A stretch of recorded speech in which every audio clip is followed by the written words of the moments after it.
पहले खुदाव ने नूह को सारा प्लान, सारी योजना बताई कि किस तरह से जंग पर ले आएगा और किस तरह से जो है खुदावन का कहर, खुदावन का रात जो है तमाम लोगों पर गिरेगा।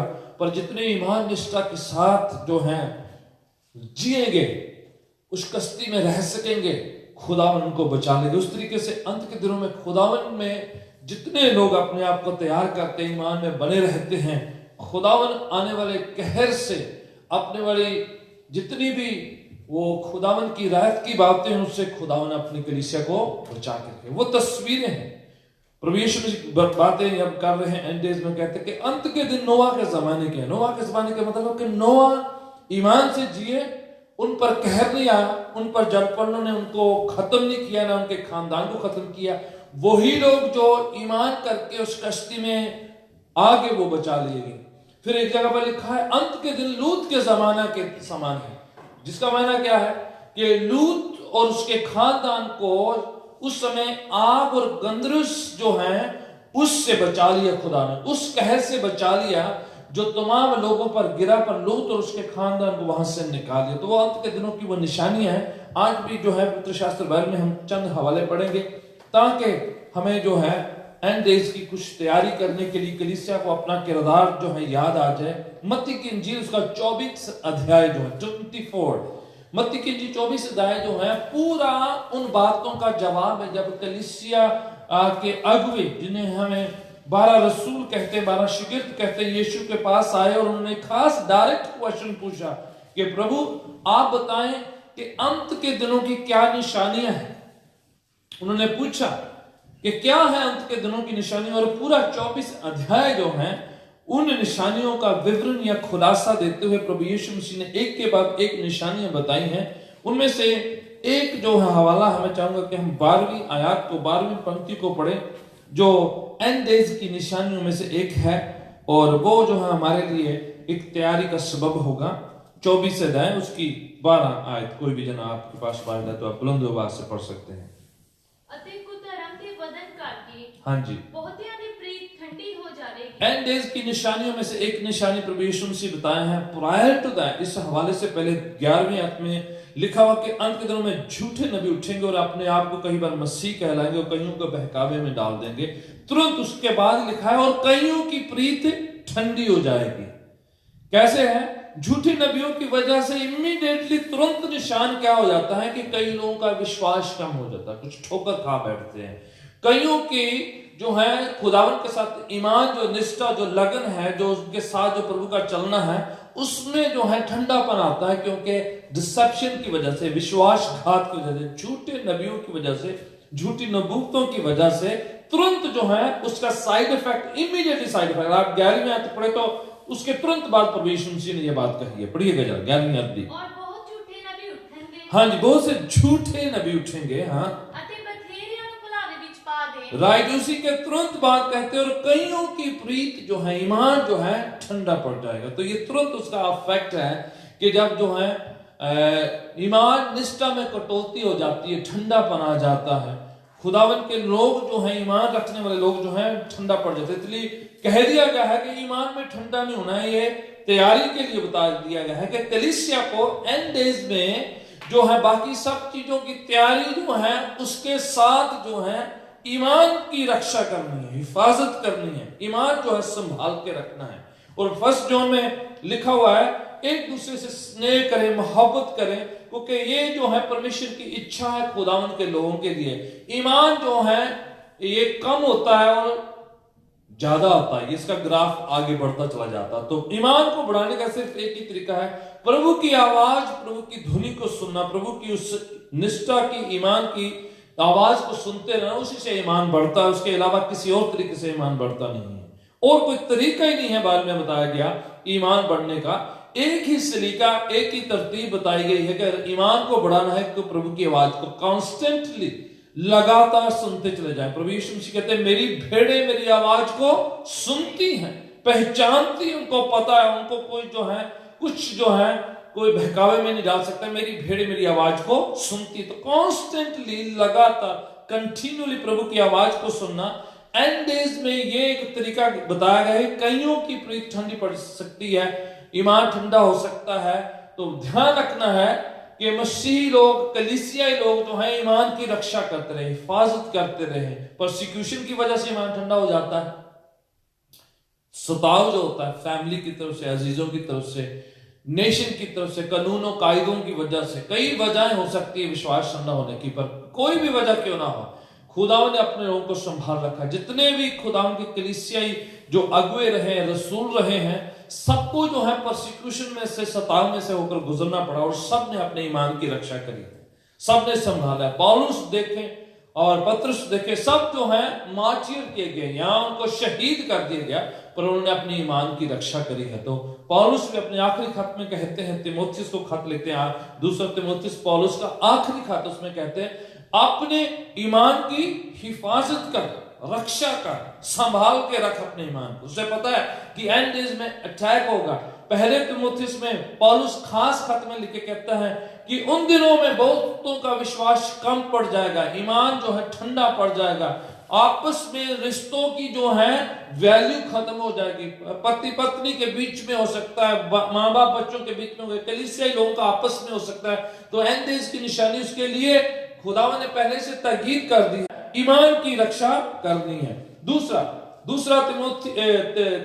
कुरिन्थियंस उसका 5वां अध्याय निकालिए मेरे साथ। एक और कलीसियाई जो है तैयारी की बातें हैं, इसमें से हम पढ़ लेते हैं, ताकि हम किसी की फिलॉसफी की वजह से नहीं, बल्कि जो पाक कलाम कहता है, वाणी कहती है, उस हिसाब से अपनी तैयारी के। दूसरा कुरिन्थियंस का 5वां अध्याय और उसकी 7वीं आयत, आपके पास बाइबल है तो आप पढ़ सकते हैं, निकाल सकते हैं मेरे साथ। दूसरा कुरिन्थियंस 5वां अध्याय और उसकी 7वीं आयत, कोई भी जन पढ़ दीजिए।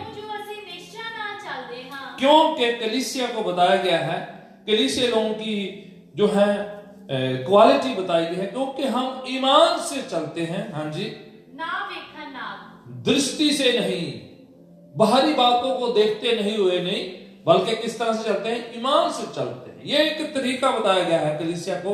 बाहरी चीजें शायद दिखाई ना दे, बाहरी आउटवर्ड एक्सप्रेशन शायद दिखाई ना दे, हो सकता है जो हम चाहते हैं, शायद जो चीजों को पाना चाहते हैं, शायद जो प्रार्थना हम करते हैं, वो बाहरी तौर पर उस तरीके से नजर ना आए, जाहिरी तौर पर दिखाई ना दे, पर उसके बावजूद जो है कलीसिया को कहा गया है किस तरह से चलना है, साइट से नहीं, ईमान से।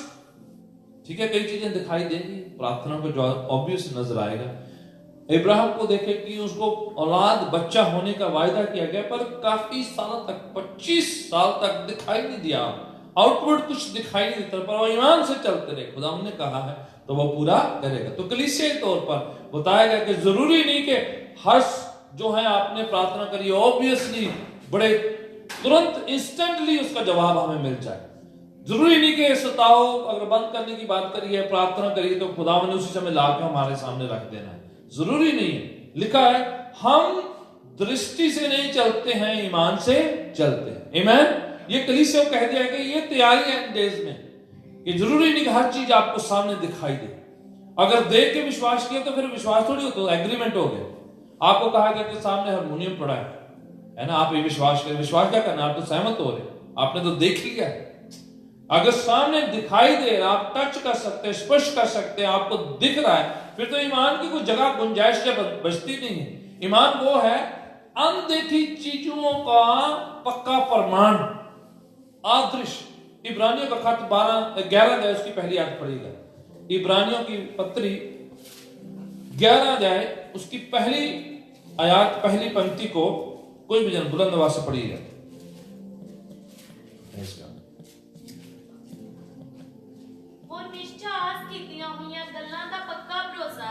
निष्ठा विश्वास की हुई चीजों का पक्का भरोसा।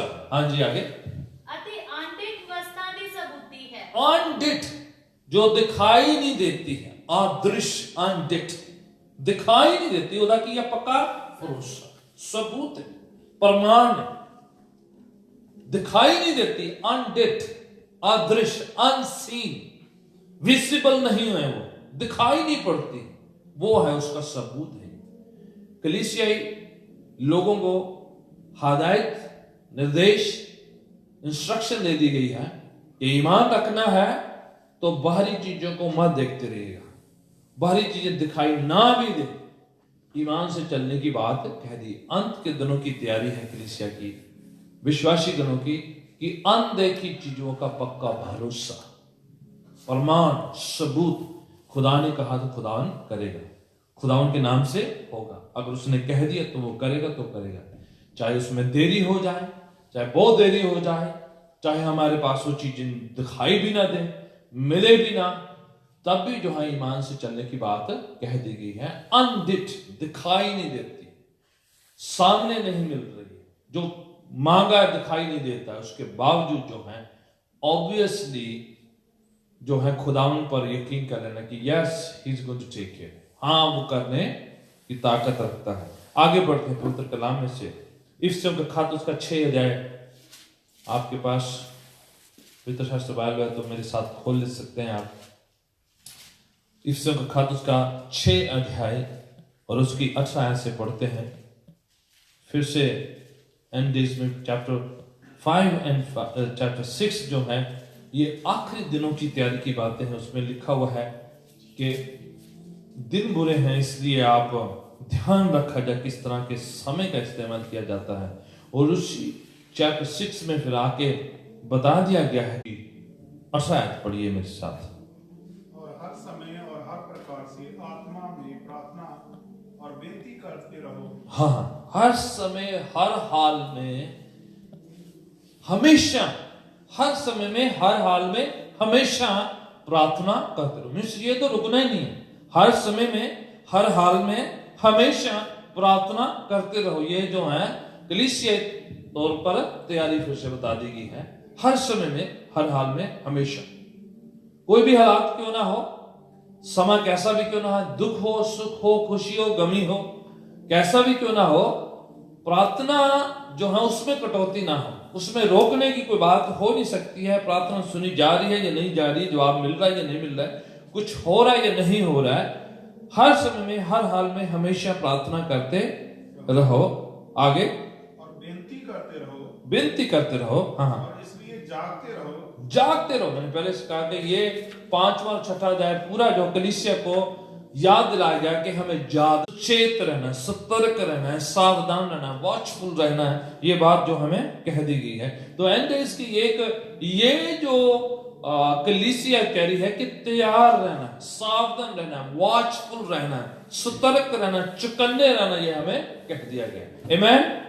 हमें तैयार रहना चाहिए, चौकन्ने रहना चाहिए कि शैतान कभी भी किसी पर भी अटैक, हमला, आक्रमण कर सकता है। शैतान किसी को भी जो है हमला करके उसको नीचे गिरा सकता है, उसको पुल कर सकता है, उस पर हमला कर सकता है, उनके ईमान पर हमला कर सकता है, हेल्थ पर हमला कर सकता है, फाइनेंस पर हमला कर सकता है, जॉब पर हमला कर सकता है। पर हमें क्या रहना चाहिए? तैयार रहना चाहिए, सचेत रहना चाहिए, सतर्क रहना चाहिए।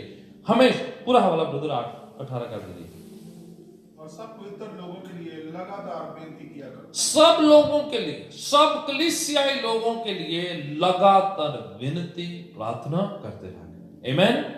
ये एक सलीका बताया गया कलीसिया को कि सिर्फ अपने लिए ही प्रार्थना नहीं, बल्कि सब ईमान रखने वाले, सिर्फ अपने ही कलीसिया के लिए नहीं, बल्कि तमाम कलीसियाई लोग जो वर्ल्ड वाइड पाए जाते हैं, सिर्फ अपने लिए नहीं, स्वार्थी प्रार्थना ही नहीं कि मैं और मेरा घराना बस, नो, फर्दर लेवल। एक टाइम है कि हमें अपने लिए प्रार्थना करना है, यस, हमें अपने लिए प्रार्थना करना चाहिए। फिर एक लेवल आता है कि हम अपने खास खानदानी लोगों के लिए प्रार्थना करते हैं। जब उस लेवल तक हम बढ़ जाते तो फिर हम दूसरे कलीसियाई लोगों के लिए प्रार्थना करते हैं। जब कलीसियाई लोगों के लिए प्रार्थना करना हमारा एक तरीका बन जाता है, तो फिर तमाम सारी कलीसियाएं जो पाई जाती हैं, जिनका ईमान हमारा जैसा नहीं है, जो हमारे जैसे प्रार्थना नहीं करते, हमारे जैसे वर्शिप नहीं करते, जो हमारी डिनोमिनेशन के नहीं है, उन सब कलीसियाई लोगों के लिए प्रार्थना करने के लिए हमें कहा गया। आमीन। ये आसान है नुक्ताचीनी करना, ये आसान है क्रिटिसाइज करना कि वो जो ऐसे नहीं है, वो ऐसा नहीं है, वो ऐसा नहीं, वो हमारी कलीसिया जैसे प्रार्थना नहीं करता, वो ऐसे प्रार्थना। यस, सब फर्क हो सकते हैं, तरीका फर्क हो सकता है, उनके जो है एक्सप्रेशन फर्क हो सकते हैं, दस्तूर फर्क हो सकते हैं। कुछ लोग बहुत चिल्ला के प्रार्थना करते हैं, कुछ शांत रहकर करते हैं, कुछ बड़े एक्सप्रेसिव हैं, कुछ बहुत ही जो है शांत शर्मीले स्वभाव के हैं। ईमान रखने वाले लोग फर्क तरीके से हो सकते हैं। कुछ बहुत आउटवर्ड होते हैं, वो इंट्रोवर्ट होते हैं, और कुछ जो है बहुत भावुक होकर प्रार्थना करते हैं। तरीका उनका कुछ बहुत शांत रह करते हैं, कुछ सामने आके कर सकते हैं, कुछ सामने आके नहीं कर सकते। कुछ लोग जो हैं फर्क तरीके से, कुछ बैठ के करते, कोई चप्पल उतार के करते, कोई दरी में बैठ के करते, कोई कारपेट पे बैठ के करते, कोई चेयर में बैठ के करते, कोई प्यू में बैठ के करते, कुछ जो है बाहर जो खुलेआम जो है टेंट लगा के करते हैं। फर्क नहीं पड़ता है, कहीं पर भी हम क्यों ना करें। ईंट बजरी पत्थर ये चीजें नहीं है। कलीसिया कौन है? हम हैं, लोग हैं, पीपल है ना। तो लिखा है सब ईमान रखने वाले कलीसियाई लोगों को प्रार्थना में याद किया। आमीन। सबको प्रार्थना में, ये एक मध्यस्थ जिसे कहते हैं बिचवाई की प्रार्थना, सुफाश की प्रार्थना, जिसे इंटरसेशन अंग्रेजी में कहा जाता है। प्रेयर अपने लिए होती है, इंटरसेशन क्या है? दूसरों के लिए होता है, जिसमें आप दूसरों के बिहाफ पर, दूसरों की प्रार्थनाओं के लिए आप प्रभु के चरणों में खड़े हो जाते हैं।